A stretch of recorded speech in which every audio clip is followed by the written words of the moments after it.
Not Orlando Pirates, not Kaizer Stars. Igame bafethu iphele ngama-penalty. Lapho khona Orlando Pirates idliwe ngobani? Ngo-4 ku-5. Kaizer Stars ikora ama-penalty awu-5, Orlando Pirates iskore ama-penalties ayi-4. So ngizokhuluma ama-positives nama-negatives yale game ade siyibuka bafethu namhlanje. Orlando Pirates becomes the third big team ebikhona kule competition esiphumile. Remember-ke, Orlando Pirates, Mamelodi Sundowns, Kaizer Chiefs, even Stellenbosch were knocked out of this cup competition okwi-Nedbank Cup. Ama-team-ke asesele iwona-ke asenethuba lokuthi ayithathe le competition le. Remember-ke, TS Galaxy ikwazile ukuthi iqualify namhlanje after knocking out i-Mamelodi Sundowns. Kaizer Stars nayo ikhona kuleso sibalo. Golden Arrows nayo isathanda kushaya iStelis, kubalwa khona amaZulu. Nawo amaZulu bafethu akwazile ukuthi aphumelele. Sungangikhumbuzayo kwamanye ama-team abaphumelelile. Kodwa-ke ngizokhuluma nje ngama-positives ale game ade siyibuka namhlanje. Orlando Pirates indlela edlala ngakhona, the reason why they ended up losing this game against a team that is playing ku-NFD, yabo. Not to throw shade ku-NFD team okuyibani okuyi-Kaizer Stars. I-team iyadlala ngempela bafuthu. Le team le ibi-balanced. Indlela i-approach ngakhona le game le ibiyazi vele ukuthi izodlala ne-Orlando Pirates eqinile. Izodlala ne-Orlando Pirates esathanda kubuya kwi-loss edlala against the-Mamelodi Sundowns. I know the technical team ye-Kaizer Stars ibiyibukela igame ye-Orlando Pirates. They knew ukuthi Orlando Pirates izoyi-approacha kanjani le game le, because remember phela Orlando Pirates they are going to play against the-Kaizer Chiefs next week. Njengoba beyodlala nje against the-Kaizer Chiefs next week, they already knew ukuthi bazo-expectana. They already knew ukuthi ibapha abadlali abazodlala, ibapha abadlala ngebadlali. So i-approach yabo ibasebenzelile kule game le. So nje ngizoqala nje nge-approach ya coach Abdeslam Wadu. I-lineup yakhe ube-lineup abane ngoJabatsane, ngoSibisi, ngoVan Rooyen noDion Hotto. Mase kuba uMakehleni Makhawula as unumber 6, Maswanganye and uNemtajela as unumber 8. Mase kuthi ngama-wingers Moremi and Mofokeng. Mase kuba upfront kube khona bani uDe Iwona-ke abadlali abade beqalile namhlanje for Orlando Pirates. First and foremost, I would like to thank i-defense Orlando Pirates. Yabona i-defense Orlando Pirates so far bajide bangisebenzela mina ngokwami. I feel like i-defense yethu ibi-solid. I-center back pairing yethu ibi-solid namhlanje. Even though abajide-ke when it comes to ama-penalty abasijabulisanga. Yabona nje ukuthi abathane benoSibisi namhlanje yibo ngempela abajida abashweba ama-penalty. Kubuyena Nondaba nawo ushwebile i-penalty bafethu bona abadlali abathathu abashweba ama-penalty. But-ke in terms of ukudlala abajida i-combination kaJabatsane benoSibisi for me mina ngiyibonile. Yabo so far uJabatsane uyangi-impressa, udlala kahle umjida and I want to see more of uJabatsane. But-ke uSibisi namhlanje ube nawo lawo ma glitches lapho nalapho. But-ke umjida uyiredeemile second half nje ngempela bombona uSibisi ubedlala ngempela. But-ke unlucky kwi-penalty umjida ukwazile ukuthi angayikora, which is a very very big thing as ucaptain. Yabo as ucaptain muthatha igunya lokuthi uqale i-penalty, uqale uyokhahlela, kumele wazi ukuthi laphana ushwebi, because mushweba you are letting down the whole team. So I wouldn't speak a lot about ama-penalties because we know ama-penalties vele ayilotho. Yabo that is just a lotho. So going to the game as a whole, for me I think approaching le game le bengamele siyi-approach le game le singekho striker. Le game bengamele siyi-approach singekho striker. Why are we starting with De Jong up front? Why is Orlando Pirates starting with De Jong up front? Remember, you are playing an NFD side. You don't need to start a false 9 against an NFD side because you already know vele le team leyo yodlala nayo iyo-defend emuva. You already know le team leyo yodlala nayo iyohlala emuva. So why are you starting with a false 9? Because a false 9 ngabe ngiya-understand mhlawumbe kuthiwa umdlalo njengoMahoba, yabo umdlalo odlala around.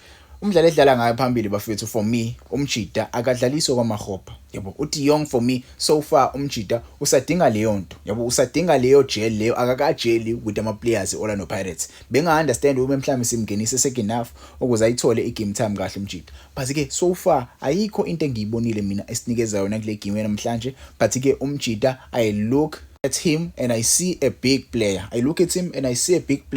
There is a room for improvement with De Jong. Yabo ama-touches awenzile namhlanje, they were good touches. I feel like we are playing him ku-position angamelanga abuye ayidlala. I feel like there is a certain position angamele abuye ayidlala ku-Orlando Pirates but akayidlali. Yabo mina kule game namhlanje unumber 10 wami namhlanje bengamboni ngaleyo ndlela. It feels like besino number 10 abaningi kule game. Yabo it feels like isidlale ngo-number 10 abaningi. Umfukeng yabo he played more of a number 10 than a winger because he wasn't supplying ibhola kakhulu, because umfukeng kule game libembeke as i-winger, ubedlala as i-winger. But-ke he played more centrally, which is something engayi-understand ngempela ukuthi why are we doing more of that Why are we playing more centrally right now? Yabo Mofokeng, yes, kumele adlale as number 10, but kwi-winger ubani ozosupply ibhola? Are you relying on uDion Hotto lo? Are you relying on uDion Hotto lo ongafuna ukushaya ama-square pass? uDion Hotto akathanda ukushaya ama-square pass. Angazi noma uyena noma ingqondo yakhe, but it seems like uDion Hotto vele sidalwa yabo yinto nje angakhonzile ukuyifa. Akathanda ukufaka ibhola eboxini. Mefaka ibhola eboxini liya le phezulu ngomapali. Dion Hotto uthi ashaya isquare pass ufuna uyikhahlelela yena ayepalini yabo yonke engayithandi uDion Hotto. So rather play a normal winger. Yabo we saw a normal winger today Moremi. I was not impressed regarding Moremi. I don't know what is going on with Moremi. I don't know, maybe amantombazane, maybe lifestyle yaseGoli kukhona izinto emele ishintshe ngoMoremi. Ayisekho ihanga kuyena umjida. Ayisekho ihanga yokukora igoli, ayisekho ihanga yokutake on abadlali, ayisekho ihanga yokuthi creating something out of nothing. Ayisekho leyo hanga kulabadlali. I don't know, maybe for me le game le bebajida ba-affectekile yabo, ba-affectekile kule game ade siyidlala against iMamelodi Sundowns, which is fine, which is okay yabo, which is understandable to be honest. Mentally the boys were not in this game. The boys were not in this game. They were not in this game. And I couldn't blame the coach. I wouldn't blame the coach. I was going to blame the coach kakhulu. But again, there are question marks that you need to ask. Where is Sipho Mbule? There are question marks that you need to ask. Where is Talent Mbatha? They were not included on the injury list. There are question marks that you need to ask. Where is Evidence Mahopa? They were not included on the injury list. There are question marks that you need to ask as a fan. We are supporting this club. We love Orlando Pirates. One of the best clubs in South Africa. The best club in South Africa, to be exact. But you need to ask these questions as a fan, because we want to know these are players that makes Orlando Pirates play as a team. Ever since Talent Mbatha singamboni, we lost 2 games in a row.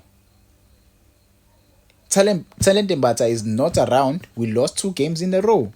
You need to ask these questions as fans. But ke Orlando Pirates ke bafethu, mina ngokwami abajida le mentality le esinayo right now angiyithandi yabo. Le mentality le siya ngayo kwiderby izosikhabatha kakhulu yabo. 2 losses in a row, and the Kaizer Chiefs, they were watching this game.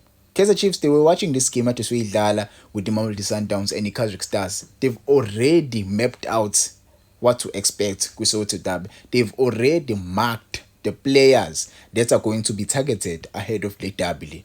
Yabo. In mindset right now, it's at the highest low. We're at the lowest at the moment. We're at the lowest. And I hope the players will fix their issues. I hope the players will fix their issues, because we are going to play at the Soweto Derby. Yabo. I'm really not happy with this loss. And I don't need someone also come say every team wins, every team loses. Guys, it's just a game. I don't like those fans. Those fans.